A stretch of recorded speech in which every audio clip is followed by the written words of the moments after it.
No niin, tervetuloa katselemaan uusinta jaksoa. Ja tässä jaksossa oli tarkoitus Bonvivanttia esitellä. Ollaan tässä tankkarista Kokkolan edustalta ajelemassa justiinsa kotia kohti, kotisatamaa, ja tehdään siinä sitten kannen kuvausta ja sisustan kuvausta ja niin edespäin, ja esitellään nyt sitten Bonvivantti. Ja tähän haettiin Ruotsista Vätternjärven rannalta viime vuonna eli 25 vuonna, ja puhutaan sitten siinä samalla miten me saatiin Blocketin myyjään yhteys ja saavutettiin sitten tämä piste, mikä että vene meidän omistuksessa on. Palataanpa kohta höpöttelemään ja seuraavaksi sitten vähän veneen kuvaa ja esittelyä.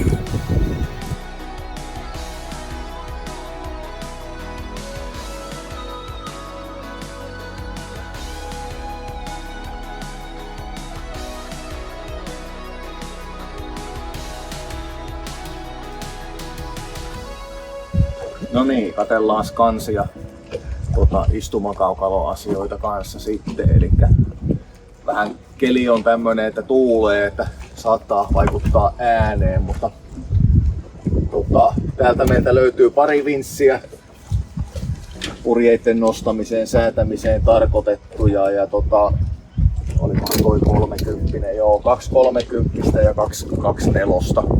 Ja sitten kun mennään vinssiasioissa eteenpäin, niin Genoan skuuttivinssit on 46 teilaavat vinssit, ja sitten 30 on sitten täällä takavinsseinä, eli onko ne sitten spinnakkerivinssejä kautta Genoan rullavinssejä siinä. Ja istumakaukalo on tällainen hyvä, kohtalaisen hyvin tilava, eli tähän nyt pääsee hyvinkin istuskelemaan ja nautiskelemaan asioista, ja voi vaikka vähän jalat koukussa pötkötelläkin, jos siltä tuntuu. Ja yksi positiivinen ominaisuus, mikä meillä tässä on, niin tästä aukeaa luukku tonne konehuoneeseen, eli niin sanotun konehuoneen katon saa ylös, eli helpottaa aika paljon montaa huoltoasiaa siellä sitten, tai jos jossain kohtaa tarvii kone irrottaa ja vaihtaa, niin ei tarvi sitten nykiä sitä tuolta sisätilojen kautta, vaan vaikka puomin päähän saa taljan ja siitä nostellaan. Täältä ulkoilta meiltä löytyy tämmönen pöytä, minkä mahtuu hyvinkin syömään. Tähän on tommonen lisäosa vielä näin tuolla sisällä. Ja tässä on ihan mukava. Ei oo kyllä montaakaan kertaa tässä käytännössä nautittu asioita, johtuen ehkä keleistä enemmän kuin mistään muusta. Ja sitten on pedastaali siinä ja sieltä löytyy navigointivälineet, kompassit ja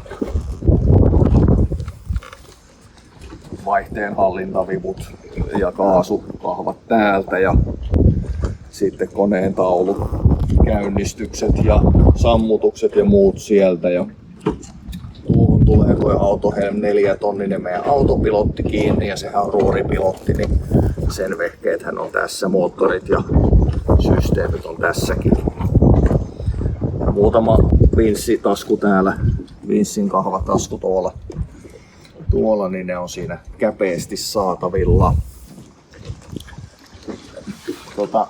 Takaantahan löytyy muutama tollanen laatikko, säilytystila ratkaisu, ihan semitilavia. Sieltä löytyy se meidän diesellämmitin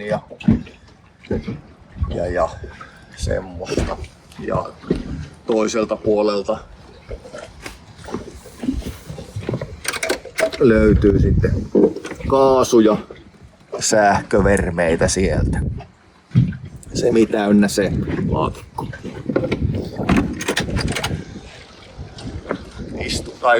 Tuollainen uimatasohan meillä on. Se oli kanssa semmonen ominaisuus, mitä toivoin seuraavalta veneeltä. Aurinkopaneeleita meillä muutama kappale. Tämmösiä 40-50 wattisia, yksi tässä ja sitten 2 tuolla keskellä venettä.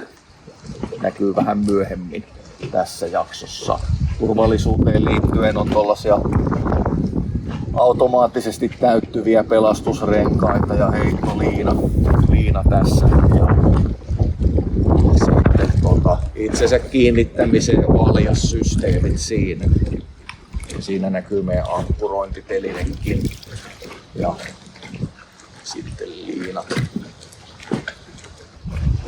Sprayduudihan saatiin yllättävän hyvinkin puhtaaksi tuossa talven aikana, mutta se rupeaa olemaan ehkä ehtoo puolella, että siihen on ajatellut sellaista kovaa sprayhuudia niin siihen ja Kenoan kisku löytyy täältä. Siinä vaunu näin. Mahdollisuus laittaa tuonne narut, että sitä saa nyittyä tarvittaessa eteenpäin, jos haluaa, mutta meillä se on ihan manuaalisesti ilman naruja käyty siirtelemässä tarvittaessa.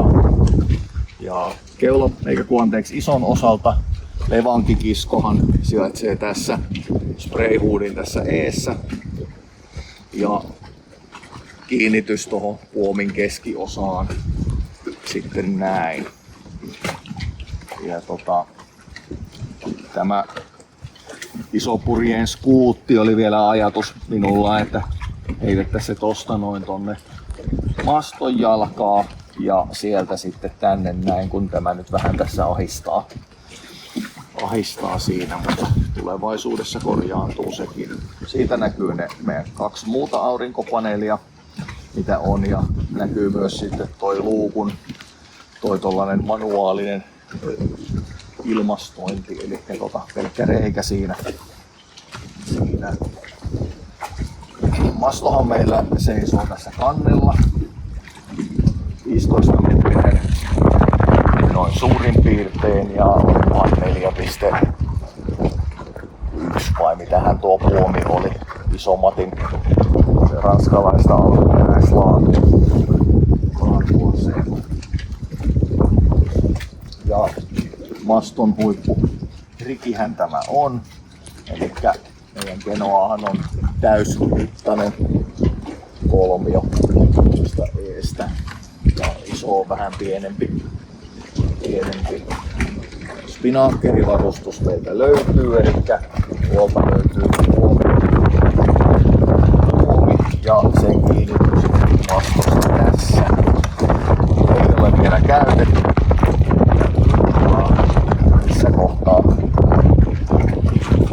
Missä kohtaa semmoista ruvetaan tekemään. Ankkuriköysilaatikko.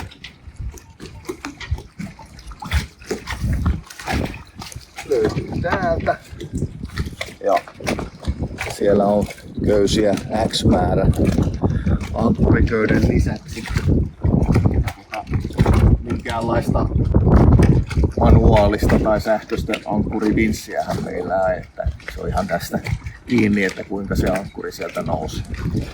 Ja Burlexin rulla Genoalla, vanhempaa laatua sekin, mutta täysin toimiva. Ajatus siinä, että se on vielä putsaamatta tänä kesänä ja ajattelin, että sellainen autoista tuttu musta maha voisi olla siinä varmaan aika bueno siinä päällä, niin se saisi vähän UV-suojaa siitä, mutta heinäkuun loppuun mennessä ei sitä vielä ole kerennyt tekemään.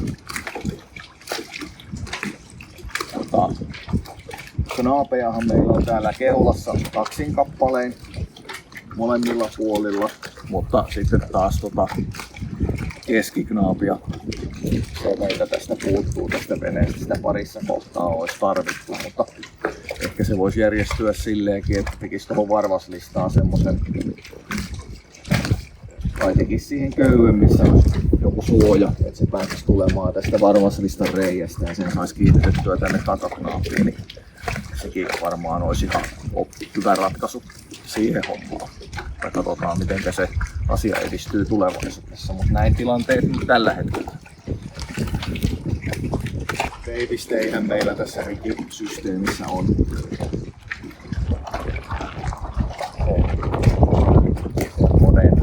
Ja mastolla meillä on muutama vinssi. Nyt täällä tässä näin yksi vinssi ja täällä toinen.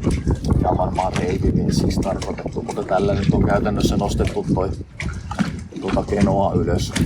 Ja se on sitten siinä.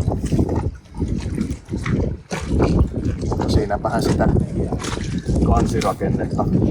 Masto meillä tosiaan, niin kuin sanoinkin, niin seisoo kannella. Ei mene läpi tuonne kölille. Niin kuin kaikki varmaan tietää, niin Blocket.se on Ruotsin markkinoiden tori.fi. Eli sieltähän löytyy veneitä laidasta laitaan, niin moottoriveneitä, kumiveneitä, purjeveneitä ja mitä nyt sitten haluaa. Mutta että suomalaisenahan sinne rekisteröityminen ja viestin lähettäminen sitä kautta on erittäin haasteellista, kun pitäisi pystyä ruotsalaisella pankkitunnuksella tunnistautumaan. Vähän niin kuin tori.fi on turvallisuudeltaan huippulaatua ja sinne tarvii varmistaa itsensä 10 eri tavalla ennen kuin sinne pääset sisään. Niin samalla tavalla toimii se Blocket.se. Ja tuskailin itse sen saman asian tiimoilta, eli löysin sieltä muutamiakin hyviä vaihtoehtoja meille, mutta yhteyden saaminen myyjään oli lähestulkoon mahdotonta. Muutamassa ilmoituksessa oli sähköposti, jonka kautta lähestyin, mikä olisikin hyvä tapa ruotsalaisella myyjällä, jos haluaa veneensä myydä suomalaiselle tai ulkomaalaiselle, niin liittäisi sinne nyt sitten sen sähköpostin. Niin sitä kautta ulkopuolinen tai ei Ruotsissa asuva henkilö saisi nyt sitten yhteyden myyjään. Ja siihen yhteydenottoon liittyen, niin Bengt, eli tämän veneen entinen omistaja, sanoi, että ruotsalaiset ei voi ehkä yleistää, mutta ainakin Bengt koki sen, että jos häntä lähestyttiin englanniksi, niin se tulkitaan helposti huijaukseksi. Eli laittakaa viestiä ruotsiksi. Ja itsekään en ruotsia siis puhu muuta kuin sen, että en puhu. niin käytin Google Translatoria siinä ihan Bengtin sanojen mukaan hyvällä menestyksellä. Eli kirjoitin tarinani englanniksi Google Translatoria ja se käänti sen sitten kohtalaisen hyvin ruotsiksi. Eli suomeahan se ei välttämättä käännä kovinkaan hyvin, mutta englannin kääntää niin sitä kautta. Ja itse viestittelin Bengtille niin, että siinä oli englanniksi ja ruotsiksi kirjoitettu sama tarina. Bengt ymmärti hyvin englantiakin, niin pystyi sitten siitä tarkistamaan, jos olisi ollut jotain käännöskukkasia siellä tarinoissa. Mutta se, miten me saatiin sitten loppupeleissä yhteys tämän henkilön kun tämän veneen entiseen omistajaan Bengtiin, niin entisiä tuttavia, jolla on Ruotsiin kytköksiä, jos näin voi sanoa, niin lähestyin tätä tuttavaa ja kysyin, että olisiko mahdollista, että hänen kauttaan saisi viestiä, ja hänen siskollaan nyt sitten oli sinne Blocket.se tunnukset ja näin edespäin, niin Sandra muistaakseni oli tämän henkilön nimi, joka ensimmäisen viestin Bengtille laittoi. Ja samalla kun Bengtille lähti viesti, niin lähti parille muullekin veneen myyjälle viestiä kanssa, että olisin kiinnostunut, ja sähköpostipuhelin yhteystiedot siitä löytyi. Niin siitä lähti tarina liikenteeseen meidän suhteen. Ja nythän ainakin Purjevenefoorumilla Facebookissa niin on muutamaankin otteeseen ollut kaveri mainostanut itseään, että hän voi toimia siinä kontaktin luojana. sinne Blocket.sen kautta.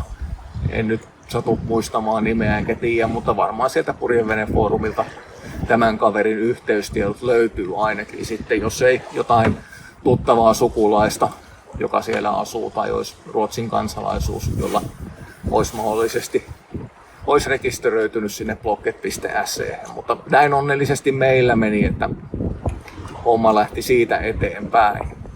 Ja tämähän oli joskus varmaan huhtikuun lopussa, toukokuun alussa, kun ensimmäisiä viestejä laiteltiin ja toukokuun, olisiko puolen välin tiimoilla sitten käytiin Ruotsissa katsomassa ensiksi tätä. Tämä oli maissa silloin, niin käytiin koputtelemassa kylkeä ja juttelemassa Bengtin kanssa ja näin edespäin.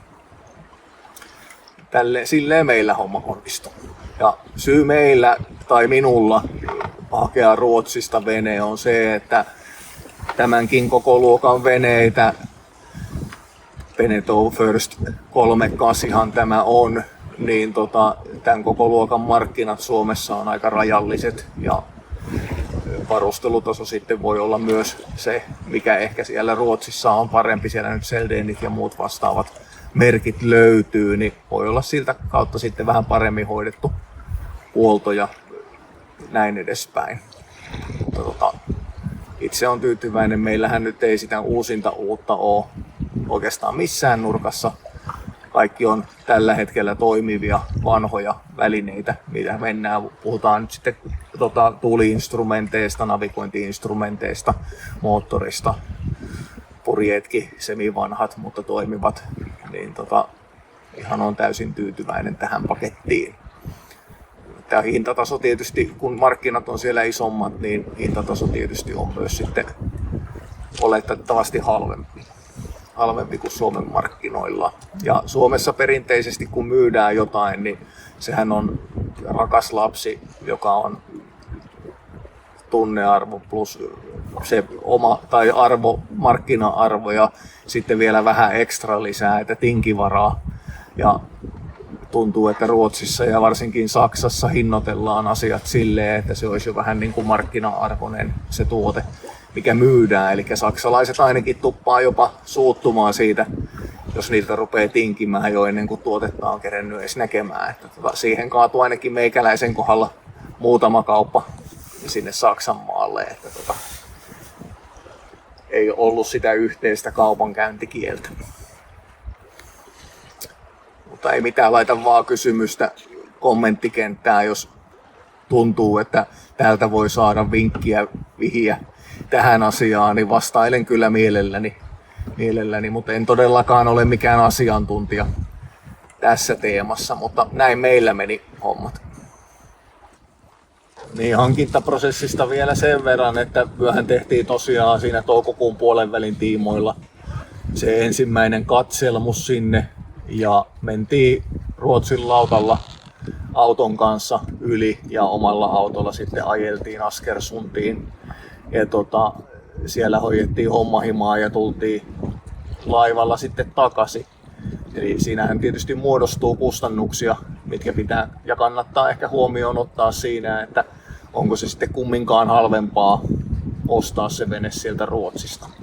Ja varsinainen hakureissu kun lähettiin, niin sehän toimii ihan puhtaasti julkisilla Jyväskylästä eteenpäin. Eli Anopilta saatiin kyyti kyllä Jyväskylään, mutta siitä lähdettiin sitten junalla eteenpäin ja taas Ruotsin lautalla sitten Ruotsiin ja junalla ja linja-autolla taas sitten Ruotsin maalla sitten Askersuntiin. Ja luonnollisestikaan kaikkea ei saatu tavaraa, mitä olisi tarvittu mukaan, niin sitten mukaan matkalaukkuihin, eli olisi tullut ihan liikaa raahattavaa, vaan nehän sitten piti hankkia siellä, esimerkiksi petivaatteet ja tyynyt ja peitot ja sen semmoset, niin käytiin sitten Ruotsista hakemassa.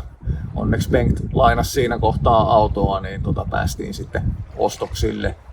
Ja muun muassa pannulaput oli semmoset, mitä ei Troosasta kun tultiin, niin sieltä olisi löytynyt markkinoilta, mutta eihän meillä sattunut olemaan käteistä justiinsa siihen kohtaan, että olisi markkinoilta voinut pannulaput ostaa, niin taisi olla Uudestakaupungista sitten Suomen puolelta, kun ne loppupeleissä Ahvenanmaalta löytyi pannulappu. Eli sitä ennen oli uunipellin käyttäminen vähän aavistuksen poppaavampaa, mutta tällaisista pikkuasioista muodostuu hommat. Mutta tosiaan niin kuin niille 2 reissulle, kun mentiin katsomaan ja hakemaan sitten Bonvivanttia, niin muodostuuhan niille kustannusta. Että ei varmastikaan niin kuin 500-tonni per reissu matkoineen päivineen, niin ei varmaan kovin kaukana, varsinkin se kun edestakaisin tultiin, niin tuleehan siinä satasia heittelee ilmaa, mutta se on tietysti sitä elämystä, kuka sitten mitenkin tykkää asiat hoitaa. Mutta semmoinen lisäys nyt vielä tuohon varsinaiseen hankintaprosessiin. Jatkuupa vielä tarina. Eli maksupolitiikkahan meillä hoidettiin silleen, että ensimmäisenä kertana kun käytiin venettä katsomassa, niin ja käteltiin vähän niin kuin esikaupat ja sitten tehtiin tällainen jonkunlainen esikauppakirja, jossa määriteltiin käteis tai mikä se on? Käsirahan summa ja se maksettiin penktille, siinä ei ongelmaa. Ja sitten kun lähdettiin hakemaan ja viimeinen kauppahomma tekemään päätös asiasta, niin siinä kohtaa me maksettiin jo Suomen puolella se penktille käytännössä se loppusumma. Eli oli sen verran luottoa myyjään, että jos ei nyt sitten jostain syystä kauppoihin päästäkään tai pitää keskustella hintaa uudestaan jonkun asian tiimoilta, mikä tulee vastaan, niin saadaan varmaan rahat liikkumaan toiseenkin suuntaan sitten tarvittaessa. Mutta jos ei ole luottoa, niin sitten tietysti kannattaa ottaa huomioon se, että se raha ei ihan välttämättä päivässä tai saman tien ainakaan siirry sinne Ruotsin tilille. Eli taisi siinä 3 pankkipäivää mennä meidänkin tapauksessa, että ne rahat penktille ilmestyi. Ja siinä vaiheessa tietysti, että kun kauppa on löyty lukkoon, että päästäänkö myyjä sieltä lähtemään ennen kuin rahat on tilillä, niin perustuu tietysti hyvinkin pitkästi taas luottamukseen ja näin edespäin. Mutta me hoidettiin asia niin, että maksettiin tosiaan ne jo siinä kohtaa, kun lähdettiin Suomesta Ruotsiin Bonvivanttia sitten mahdollisesti hakemaan, että oli jo kauppa sen verran varma siinä kohdassa. Ja rekisteröintihomma, siinähän taisi olla pykälä niin, että Suomen aluevesille kun tulee, niin pitää olla joku X määrä, siinä oli aikaa rekisteröidä homma. Tässä yritän navigoida samalla, niin älkää ihmetellä kun keikuilen. Niin se onnistui kohtalaisen helposti, varsinkin näin sarjavalmisteisella veneellä. Eli netistä tai siis sähköisesti tein rekisteröinti-ilmoituksen Traficomin sivuilta. Ja olisiko siinä mennyt muutamia päiviä, niin sieltä sitten virkailija pyyteli tarkentavia kysymyksiä tai esitti tarkentavia kysymyksiä. Esimerkiksi meillä rungon numero, niin tyyppikilpi, mikä on tuossa noin takapenkin kyljessä, niin siitä saatiin runkonumero ja täällä takapeilissä on sitten laminointivaiheessa muotista löytynyt jo numero, mikä on ikuisuuden siinä, jos ei sitä joku hio pois tyylisesti. Niin ne, ja sitten koneen numero oli vielä vähän epäselvä. Joo, niin semmoset asiat sinne laitettiin sitten vielä jälkikäteen tietona. Ja ei siinä sen jälkeen se taisi mennä ihan sillä selvä. Eli erittäin helppo rekisteröinti oli, en voi moittia millään lailla sitä toimintaa. Että ei muuta kuin veneitä Ruotsista hakemaan. yksi haastehan, mikä meillä oli myös, ei niinkään matkan aikana, mutta kulminoituu hyvinkin pitkästi siihen kotiinpalupäivään, kun sitten Kokkolaan tultiin. Eli minähän olin varannut satamapaikan, mietin Pietarsaaren ja Kokkolan väliltä, että mihinkä nyt sitten vene laitetaan. Ja Kokkolan kaupungilta päädyin venepaikan vuokraamaan. Ja kun me Keski-Suomessa asutaan, niin tein ehkä sellaisen virheen, että luotin Kokkolan kaupungin virkailijaan siinä suhteessa, että meidän paatti 12-metrisen mitat siihen annoin hänelle tiedoksi, niin luotin siihen, että meidän vene siihen menisi.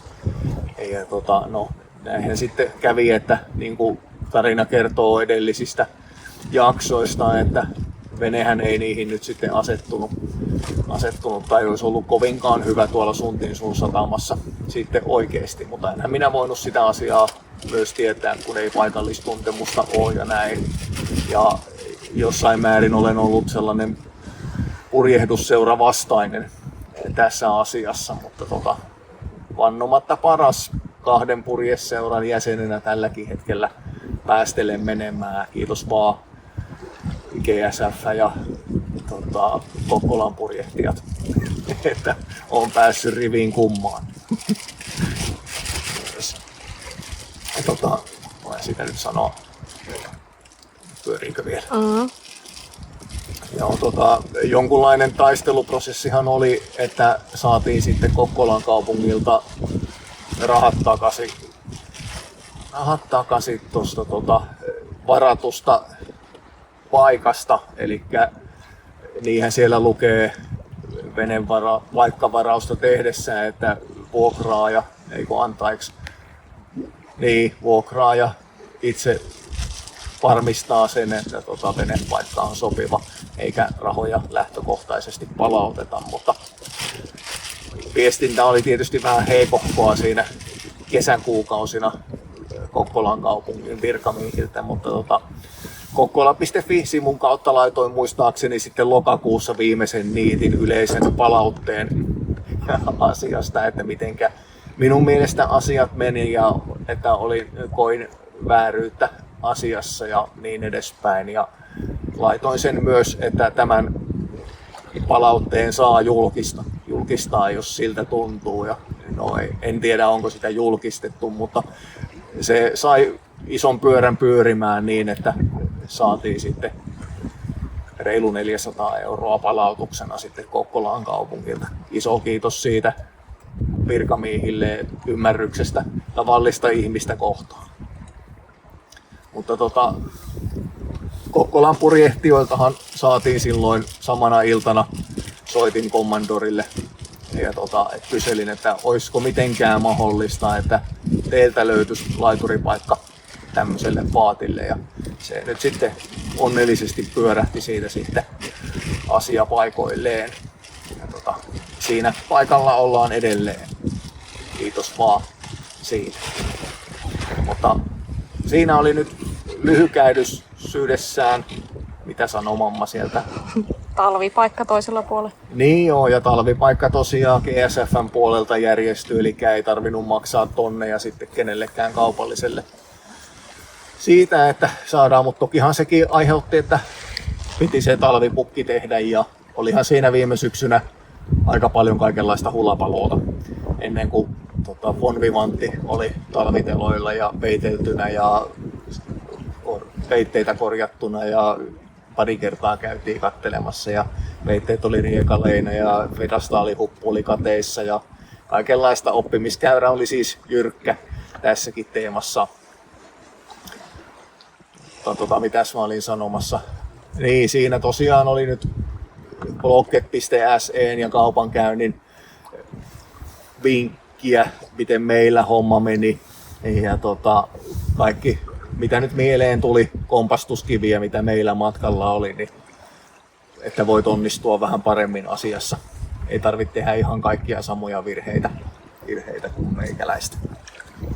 Jees, jatketaan veneen esittelyllä sitten seuraavaksi. Sehän nyt ei kovin montaa minuuttia varmaan kestä ennen kuin paatti on esitelty. Ihan kaikkia nurkkia nyt ei varmaan lähdetä raapimaan, mutta tuollainen yleisilme ja muodostuu käsitys siitä, että minkälainen vene Beneteau First 38 on.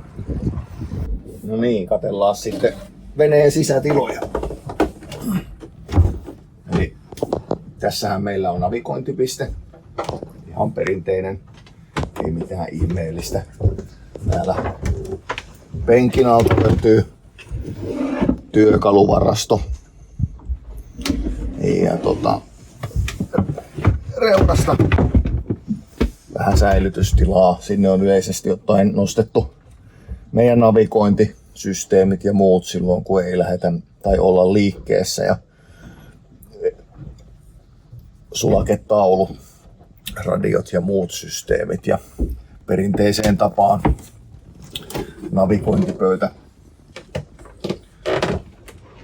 nousee ja sieltä löytyy tavarata tai karttoja nyt lähinnä meillä ja vierasliput ja semmoset sinne on laitettu, että semmoista. Sitten toiselle puolelle kestää nyt pentteriksi tätä ilmeisesti sanottiin, keittiö. Tässä oli hankintatilanteessa minulla semmoinen ajatus, että olisi mahdollisimman iso jääkaappi. Ja näin, niin täältä löytyy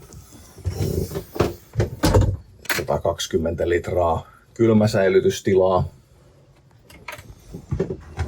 Ja merivesi ja makeavesihanat.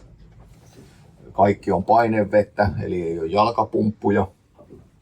Ja sitten on kaasuliesi 2 polttimella ja uuni. Ja täällä luonnollisesti säilytystilaa killikkeille ja astioille ja muille tarvikkeille. Ja roskikset ja muut systeemit löytyy luonnollisesti tuolta kaapistosta. Ja edessä löytyy kaapistoa sitten kattiloille ja kihveleille ja kahveleille. Yes. Meidän venehän on 3 hytin versio, eli 2 takahyttiä löytyy. Toinen on vähän tällä hetkellä täydempi varastoversio. Eli siellä on kumiveneet ja pakastimet ja muut systeemit sieltä. Sieltä löytyy punkan alta akusto, tai meidän kaikki akut, pois lukien keulapotkurin akku, mikä on tuolla eessä. Mutta sieltä löytyy kaikki sellainen sähköverme ja sieltä löytyy vastaavanlaiset kaapit kuin tuolta toisesta kajuutasta, hytistä, mikä täällä takana on. Ja, niin toinen takakajuutta on sellainen poikkeus on tuohon edelliseen tai viereiseen kajuuttaan, että styran puolella, eli oikealla puolella runkoon, niin tässä on sellainen säilytyslaatikko, niin se tiputtaa tästä kohdasta vähän toista puolta alaspäin, mutta muuten ihan vastaavanlainen hytti täälläkin. Eli kyllähän tähän nyt kaksi mahtuu nukkumaan tarvittaessa, mutta yksi tilavasti. Pituutta on riittävästi, mutta leveys on tietysti vähän se kysymysmerkki. Ja täällä punkan alla on dieselsäiliö. Ja se on meillä 140 litraa. Ja molemmista hyteistä saa täältä luukut avattua, niin pääsee tonne konehuoneeseen katselemaan. Siinä vähän semmonen toiselle puolelle ehkä pitää sellainen lisäluukku jossain kohdassa tehdä, että olisi vähän helpompaa se öljyjen tarkastaminen, kun se on tämän verran ohi siitä luukusta, että sitä pitää vähän kurkotella ja muuta, niin katsellaan sitä tulevaisuudessa. Ja molemmista kajuutoista hyteistä, takahyteistä, niin on kulku tuohon keskelle. Tästä löytyy ovi, niin siitä pääsee koneen eteen. Siinä on semmoinen mahdollisuus vessaan ollut siinä tekovaiheessa, että siellä on läpiviennit ja näin, että siitä saa sen merivessan halutessaan tehtyä. Niin, sitten hyteistä siirrytään miksi tätä sanottiin galley nimellä englanniksi, mutta mikähän tää nyt sitten mahtui suomeksi olla. Kumminkin olohuone, ruokahuone samassa, eli molemmilta puolilta löytyy tällaiset ihan hyvän kokoiset sohvat. Minäkin mahun tässä pötköttelemään. Ja tuolla tollanen U-muotoinen sohva. Ja pöytä nousee tästä vielä lehti tänne ylös, jos haluaa vähän isomman ruokapöydän. Ja luonnollisesti toi toinen puoli taittuu alas, niin siihen vanerin palan ja patjan laittamalla, niin siihen saa hyvän kokoisen sängyn tohon keskellekin tarvittaessa. Ja tähän pienempään niin kankaan laittamalla tähän väliin, sitä ei tässä ole mitenkään suunniteltu tai toteutettu, niin siinähän on hyvä meripunkka sitten, missä pysyy tarvittaessa kyllä, vaikka pyöriikin vähän alkossa. Gälin sohvan alta löytyy säilytystilaa ja sitten siellä on 60 litran makea vesisäiliöpussi meillä. Ja tarkoitus on jatkossa tai jossain kohdassa uusia niin, että sieltä nyt saataisiin joko muovitankki tai metallitankki sitten sinne tilalle, että saataisiin vähän lisää makeaa vettä. Eli tällä hetkellä meillä 120 litraa maksimikapasiteetti makealla vedellä, niin ei haittaisi, vaikka se olisi vähän reilumpi. Ja toisella puolella tosiaan se toinen 60 litraa, eli molemmilla puolilla omat pussit siinä. Ja siellä säilytystilaa muutenkin toki sitten, että sinne on meillä varastoitu juomia ja tyhjiä pulloja nyt ainakin. Tulee ensimmäisenä mieleen, mitä siellä toisella puolella on. Ja sivuilla löytyy kaapistoa, missä säilytystilaa on leipäkaapit ja muuta vastaavaa siellä. Ja turvallisuusvärkkejä ja laseja ja mukeja ja semmosia on tällä puolella. Ja unohtamatta Hilman ruokailupaikkaa. Sille on pyhitetty oma tommonen soppi Hilmalle.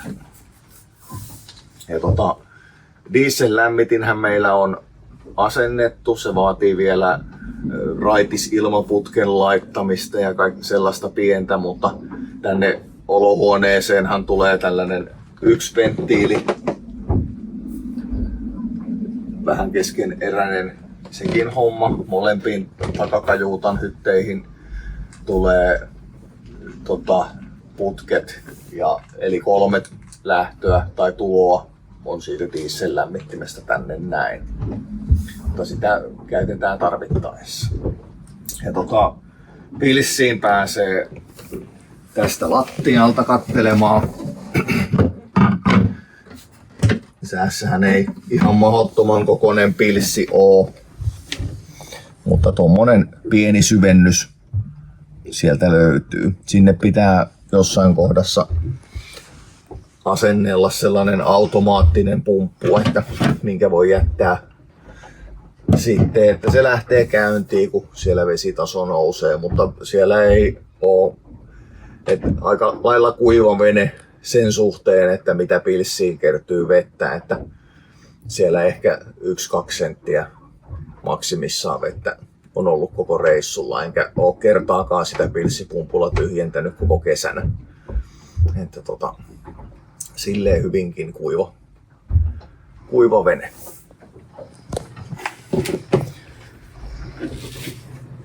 Perinteinen myrskylyhty löytyy siitä. Sen verran on pölyä kertynyt päälle, että sitä ei ole käytetty kertaakaan. ehkä sitä voisi jossain lämpöä tuottamaa, pientä valoa tuottamaa laittaa päälle jossain kohdassa. Perus ilmanpuntarit, kellot, häkämittari on löytänyt siitä paikkansa ja jos ei solmut muistu mieleen, niin voi käydä siitä lunttailemassa. Toiselta puolelta löytyy vähän kirjahyllyä ja lämpömittaria ja tällaisia valoja täällä on vähän joka suunnassa.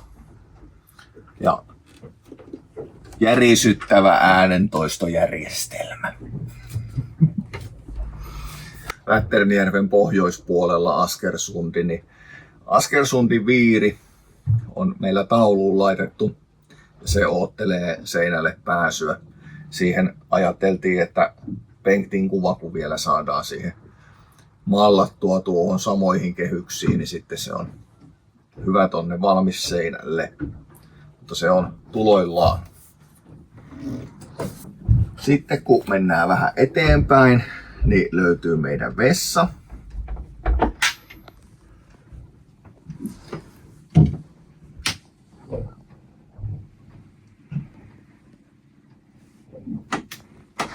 Ja toiselta puolelta löytyy säilytystilaa. Kun tuplaovet avautuu, eli keulakajuutanhan saa suljettua niin, ettei älämölöt kuulu. Eikä kuorsaukset, eikä piereskelyt, eikä mitkään muutkaan. Pitääkö mun tulla täältä pois?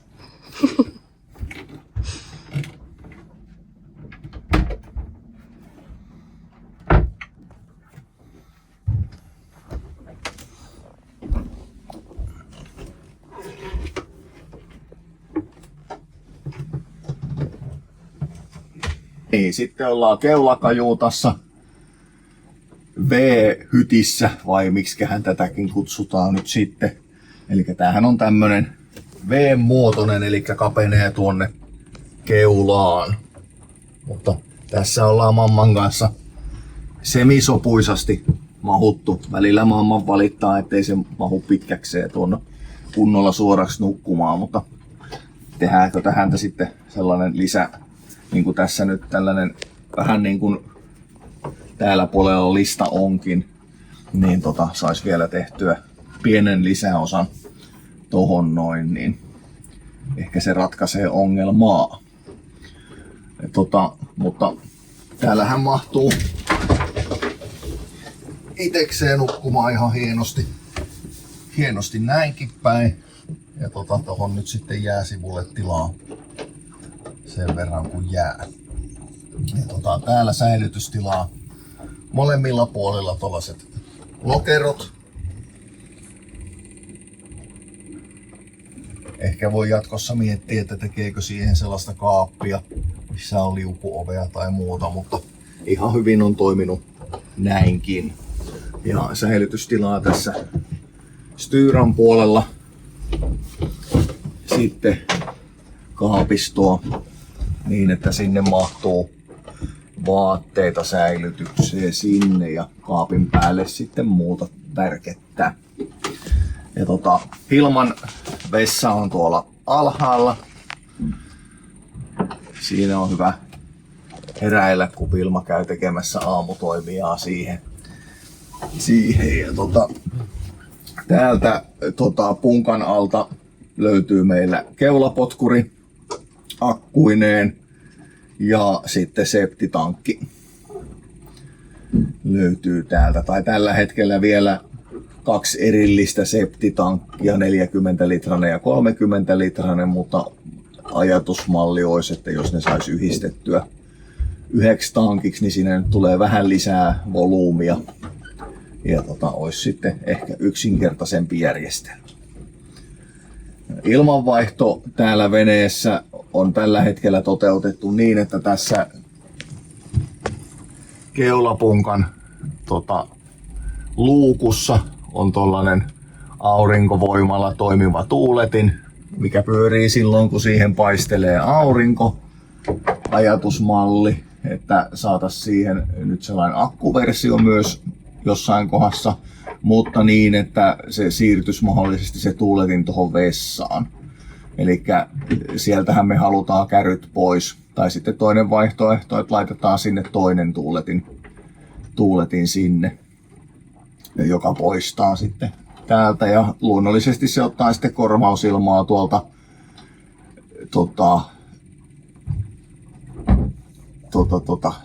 mikä toi nyt sitten oli? Mikä? No toi olohuone, oliko se nyt sitten se käli? Ei, joo, oli. No, ei se ollut, sillä oli niin, joku suomenkielinen nimi. Niin. No mut siis ottaa korvausilmaa tuolta toisissa luukuissa olevista avonaisista venttiileistä. Tai sitten tuolta keula, tai siis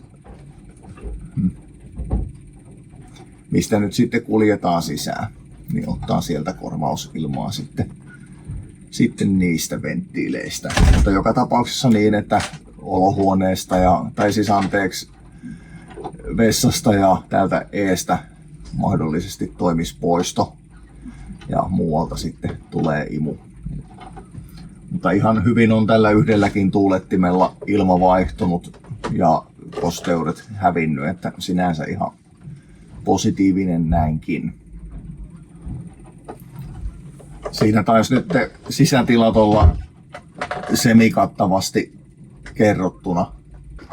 Eihän siihen iske kommenttia, jos jää jotain kertomatta tai on kysymyksiä vieressä, mutta kiitoksia katselusta.